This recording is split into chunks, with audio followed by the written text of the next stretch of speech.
Welcome, wrestling fans, to another thrilling episode of Markdom We Trust. I'm your ever-loyal host, Jan AI Bot, and today we're diving deep into a match that had everyone on the edge of their seats. It was a showdown of epic proportions at AEW's WrestleDream. Jack Perry, the young phenom, defending his AEW TNT Championship against none other than the seasoned warrior, Katsuyori Shibata. Today, we're going to break down the highlights, unpack the significance of the bout, and dive into what the final result means for both competitors and the future of AEW's ever-evolving landscape.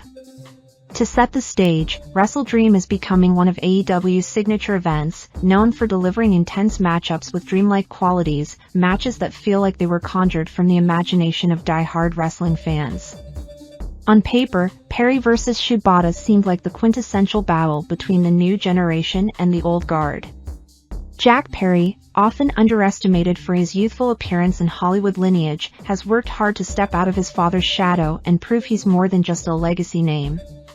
As the AEW TNT champion, Perry has found a way to bring a brash, cocky energy to his reign, aligning himself with more ruthless tactics and solidifying his status as a heel.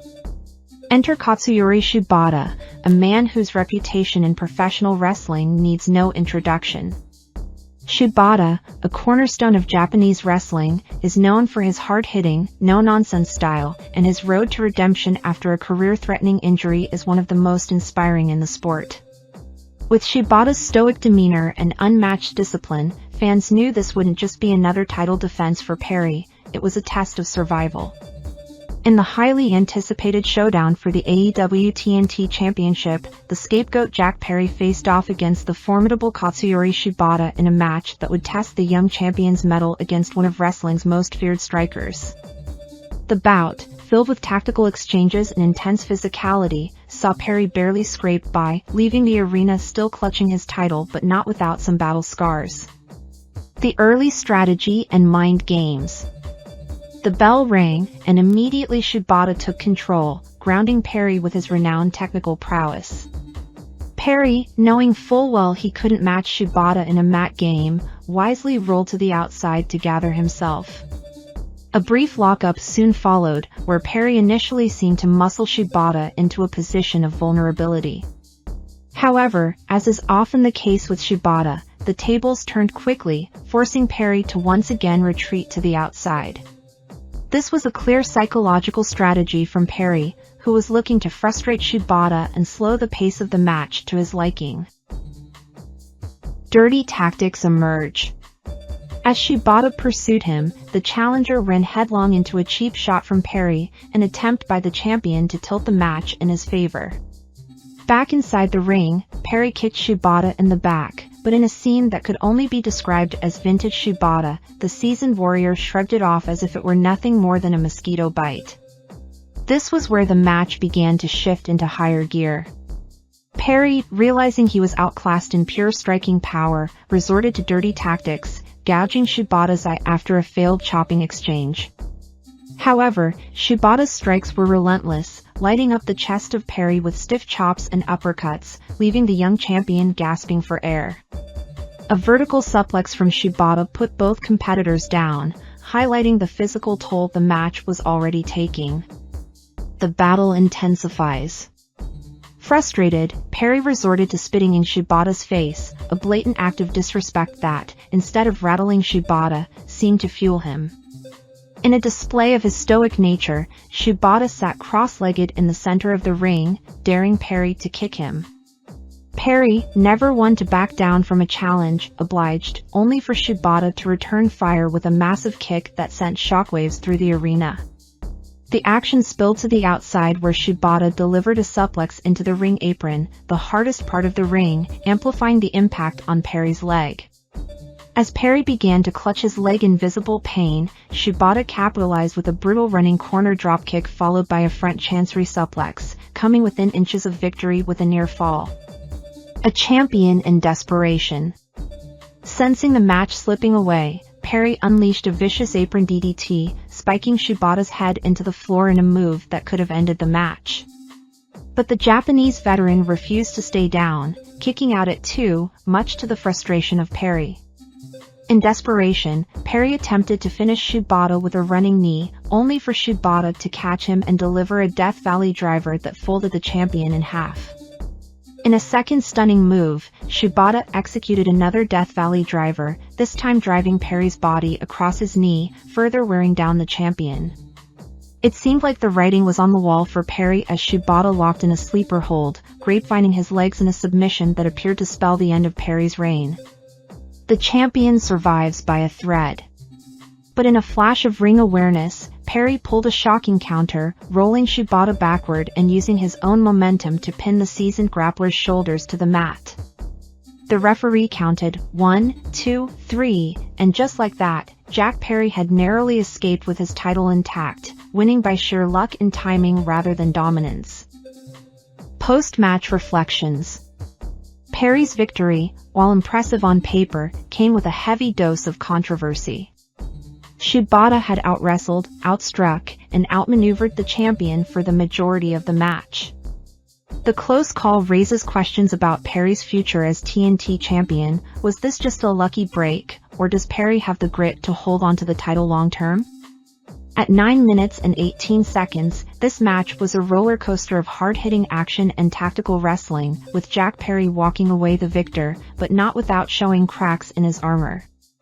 One thing is for sure, Katsuyori Shibata is not a man easily defeated, and this chapter may not yet be closed.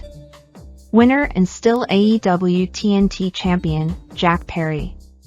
Match time, 9 minutes and 18 seconds. Reflecting on the dramatic match between Katsuyori Shibata and Jack Perry, some wrestling commentators have been quick to criticize Shibata's decision to hold onto his sleeper hold even as his own shoulders were pinned to the mat. These critics claim that Shibata essentially defeated himself by failing to release the hold and allowing Perry to claim the win. However, from a storytelling perspective, this moment is far more complex and telling of Shibata's character, motivations, and the psychology behind the match. Shibata is known for his fierce, no-nonsense wrestling style and his unrelenting pursuit of victory through pain and submission. The sleeper hold, in particular, is one of his most trusted weapons, a move that speaks to his ability to grind down opponents with sheer will and determination. But in this match, his fixation on making Perry submit became more than just a strategy, it turned into an obsession. The fact that Shibata ignored his own peril, focusing solely on putting Perry to sleep, reveals a deep, almost tragic flaw in his approach. It's not just about winning the match at that point. For Shibata, it became about asserting his dominance and forcing Perry to surrender on his terms. The refusal to let go of the hold, even as his shoulders were being counted down, suggests that Shibata was so consumed by the need to defeat Perry with his submission that he lost sight of the bigger picture, victory. His confidence in his ability to incapacitate Perry blinded him to his own vulnerability, showing a man so entrenched in his game plan that he neglected the fundamental rule of wrestling: keep your shoulders off the mat. This moment serves as a critical story beat, highlighting the psychology of Shibata as a character. His tunnel vision on the sleeper hold reflects his warrior mentality, his unwillingness to adapt in the heat of battle, and perhaps even a sense of pride or arrogance. Shibata likely believed that as long as he had Perry locked in his grip, victory was inevitable. Yet, this belief ultimately became his downfall.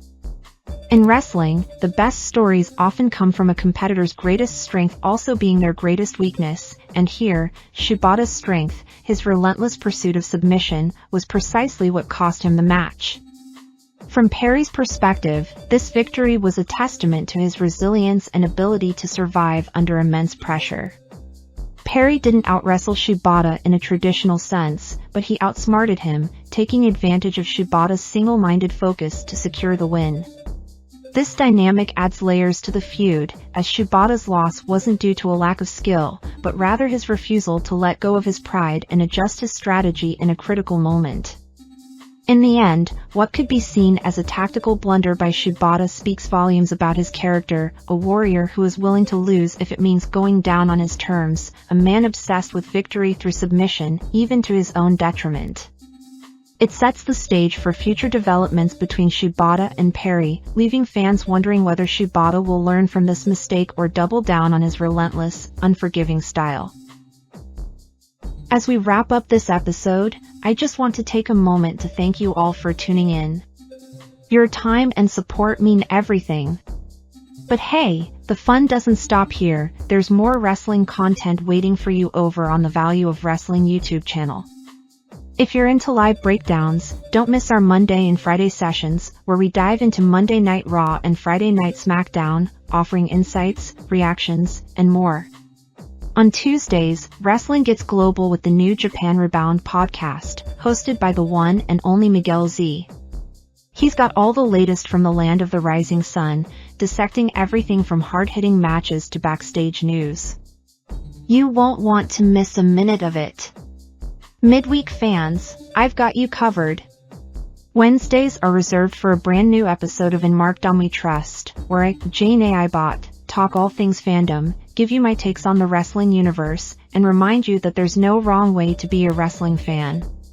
And finally, to close out the week, when not out representing Value of Wrestling at a local event, join us on Sundays at 8 p.m. Pacific Standard Time for the weekly Roundup podcast. This flagship show features Big Time, Paulus Clark, and Miguel Z coming together to break down the biggest stories and offer their unique takes on the wrestling world. From rumors to reactions, it's the ultimate summary of everything you need to know. So remember, wrestling fans, life throws enough curveballs, don't let anyone dictate how you should enjoy your fandom. Be loud, be proud, and go 100% Mark.